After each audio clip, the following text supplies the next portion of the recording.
কেন বে কিনে লইলো আমি সাইকেলটা খারাপ হলো তুই ঠিক করে দিবি নাকি বে ও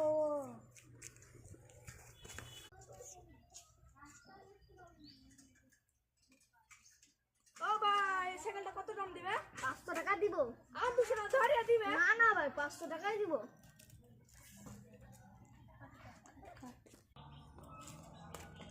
সাইকেলটা তো চিনা চিনা লাগছে। সাইকেল কে নিয়ে এলো? ও ভাই সাইকেলটা কে নিয়ে এলো ভাই? দেখো এবার দেখো